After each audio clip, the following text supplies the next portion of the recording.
الشیطان الرجیم بسم اللہ الرحمن الرحیم اللہم صلی علی سیدنا محمد وعلی آل سیدنا محمد مبارک وسلم وصلی علیہ۔ جو شخص یہ چاہتا ہے کہ وہ عذاب الہی سے چھوٹ جائے، ثواب و رحمت کو پا لے اور جنتی ہو جائے، تو اسے چاہیے کہ وہ اپنے آپ کو دنیاوی خواہشات سے روکے اور دنیا کے آرام و مصائب پر صبر کرے۔ چنانچہ فرمان الہی ہے سورۃ آل عمران میں کی سورۃ آیت نمبر 146 میں ہے، واللہ یحب الصابرین، اور صبر والے اللہ کو محبوب ہیں۔ صبر کی قسمیں ہیں: اللہ کی اطاعت پر صبر کرنا، حرام چیزوں سے رک جانا، تکالیف پر صبر کرنا اور پہلے صدمے پر صبر کرنا۔ جو شخص عبادت الہی پر صبر کرتا ہے، اللہ تعالیٰ اس کو 300 درجات عطا فرماتا ہے، اور ہر درجہ زمین سے لے کر آسمان تک ہوتا ہے۔ اور جو شخص اللہ کی حرام کی ہوئی چیزوں پر صبر کرتا ہے تو رب کریم اس کو 600 درجات عطا فرماتا ہے، اور ایک درجہ 7 زمینوں سے لے کر 7 آسمانوں تک ہوتا ہے۔ اور جو شخص دکھ اور مصیبت پر صبر کرتا ہے تو رب کریم اس کو 700 درجات عطا فرماتا ہے، اور ایک درجہ تحت الثری سے لے کر عرش معلیٰ تک ہوتا ہے، تحت الثری سے لے کر عرش معلیٰ تک ہوتا ہے۔ حضرت زکریا علیہ السلام جب یہود کی حملہ کی وجہ سے شہر سے باہر نکلے کہ کہیں روپوش ہو جائیں، تو جب جنگل سے نکلے تو انہوں نے درخت کو کہا کہ مجھے پناہ دو، تو دو ٹکڑے چر گیا اور اس کے اندر پہنچ گیا۔ تو شیطان نے انہیں کہا کہ اس درخت کے اندر موجود ہیں، درخت کو کاٹا گیا۔ حضرت زکریا علیہ السلام کے 2 ٹکڑے ہو گئے، وجود 2 ٹکڑے ہو گئے۔ حدیث قدسی میں ہے، اللہ تعالیٰ فرماتا ہے کہ جب میرا کوئی بندہ مصائب میں مجھ سے سوال کرتا ہے، وہ اسے مانگنے سے پہلے دیتا ہوں اور اس کی دعا کو قبول کر لیتا ہوں، اور جو بندہ مصائب کے بعد میری مخلوق سے مدد مانگتا ہے تو میں اس پر آسمانوں کے دروازے بند کر دیتا ہوں۔ حضرت زکریا علیہ السلام کے دماغ تک جب آری پہنچی تو انہوں نے کرنے کی کوشش کی، تو رب کریم نے فرمایا کہ اس وقت صبر کیوں نہیں کیا؟ اگر آج تو اگر کرے گا تو صبر کرنے والوں سے تمہارا نام کاٹ دیا جائے گا۔ اس لیے ہر عقل مند کے لیے ضروری ہے کہ وہ مصائب پر صبر کرے اور حرف شکوہ زبان پر نہ لائے، تاکہ دنیا اور آخرت کے عذاب سے نجات حاصل کر لے۔ اس دنیا میں مصائب انبیاء علیہ السلام اولیاء اللہ پر زیادہ وارد ہوتے ہیں۔ حضرت جنید بغدادی کا قول ہے کہ مصائب عارفین کا چراغ ہیں، مریدین کی بیداری ہے، مومن کی اصلاح ہے اور غافلوں کے لیے ہلاکت ہے۔ مومن مصائب پر صبر کیے بغیر امان کی حلاوت کو نہیں پا سکتا۔ حدیث شریف میں ہے، جو شخص رات بھر بیمار رہا اور صبر کر کے اللہ تعالیٰ کی رضا کا طالب ہوا تو اس شخص کے گناہ ایسے پاک ہو جائے جیسے آج پیدا ہوا ہے، اور جب بیمار ہو جائے تو عافیت کی تمنا نہ کرو۔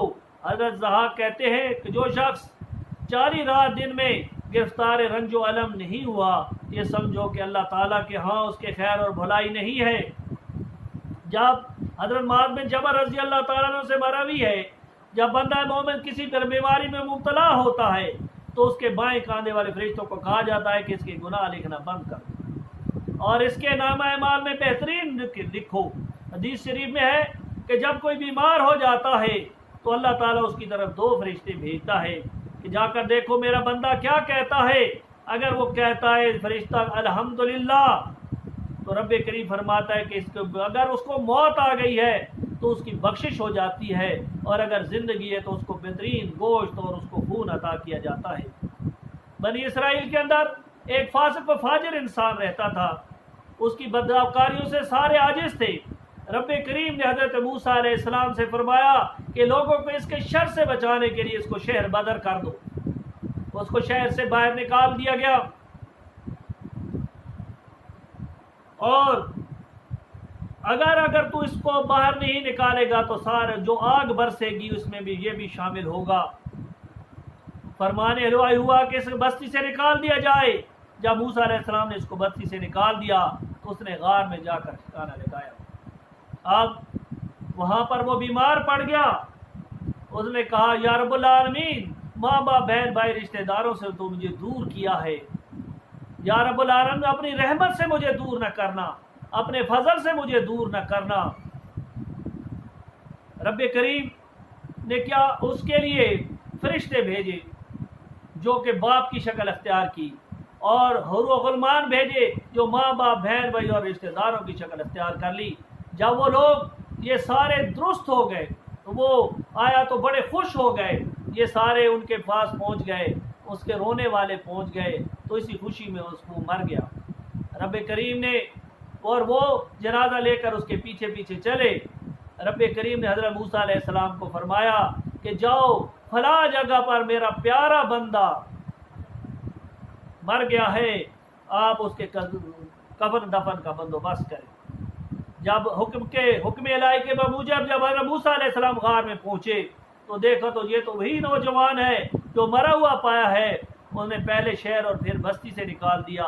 اس کے گرد حوریں تعزیت کرنے والوں کی طرح بیٹھی ہوئی تھی۔ حضرت موسیٰ علیہ السلام نے بارگاہ الہی میں عرض کی، یا رب العالمین، یہ تو وہی شخص ہے جسے میں نے تیرے حکم سے شہر اور بستی سے نکال دیا۔ رب العزت نے فرمایا، موسیٰ، میں نے اس کے بہت زیادہ رونے اور عزیزوں کے فراق میں تڑپنے کی وجہ سے اس پر رحم کیا، اور فرشتے اس کے باپ اور حور و غلمان کی صورت میں اس کے ماں باپ اور بچوں کے ہم شکل بن کر بھیجا، جو غریب غربت میں اس کی تکلیف پر روتے ہیں۔ جب یہ مرا تو اس کی بیچاری پر زمین و آسمان روئی، میں کیوں نہ اس کے گناہوں کو معاف کروں۔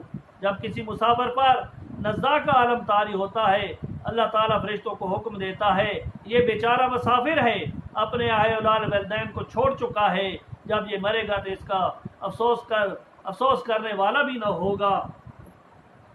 اللہ تعالیٰ فرشتوں کو اس کے والدین اولاد خیش و کارب کی شکل میں بھیجتا ہے۔ جب وہ انہیں اپنے قریب میں دیکھتا ہے، خواہش و کارب کو حد درجہ مسرت ہوتی ہے، اسی مسرت میں اس کی روح پرواز کر جاتی ہے۔ پھر فرشتے پریشان ہو کر اس کے جنازے کے پیچھے پیچھے چلتے ہیں اور قیامت تک اس کے لیے مغفرت کی دعا فرماتے ہیں۔ اللہ تعالیٰ کا فرمان عالیشان ہے، اللہ اپنے بندوں پر لطف فرماتا ہے۔ ابن عطا رحمۃ اللہ کہتے ہیں کہ انسان کا صدق و کذب اس کی مصیبت اور شادمانی کے وقت ظاہر ہوتا ہے۔ جو شخص شادمانی اور خوشحالی میں تو اللہ کا شکر ادا کرتا ہے، مگر مسائب میں فریاد و فغاں کرتا ہے، وہ جھوٹا ہے۔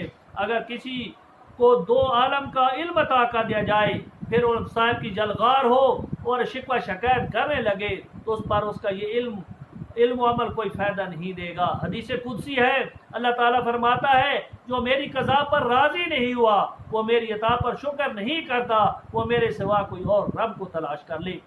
حضرت وہاب بن منبع کہتے ہیں، اللہ کے ایک نبی نے 50 سال تک اللہ تعالیٰ کی عبادت کی۔ اللہ تعالیٰ نے اس نبی کی طرف وحی بھیجی کہ میں نے تجھے بخش دیا ہے، تو اس نے عرض کی، یا رب العالمین، جب میں نے گناہ ہی نہیں کیا تو بخشا کس چیز کو ہے؟ تو اللہ تعالیٰ نے اس کی ایک رگ کو بند کر دیا، جو اس نے ساری تکلیف وہ بولا، فرشتوں سے عرض کی کہ اللہ تعالیٰ نے مجھے تکلیف میں مبتلا کر دیا ہے، شکایت کی۔ تو پھر انہوں نے کہا، فرشتوں سے کہا کہ اسے جا کر کہیں کہ وہ تیری 50 سال کی عبادت ایک طرف اور جو تیرا شکایت کرنا ہے وہ اس سے وہ بہتر ہے۔ جس عبادت پر تو نازا تھا اس سے بہتر ہے کہ تو اس پر صبر کرتا اور اللہ تعالیٰ کا شکر ادا کرتا۔ اللہ تعالیٰ آپ کو اور مجھے صبر کرنے کی توفیق عطا فرمائے۔ وآخر دعوانا الحمدللہ رب العالمین۔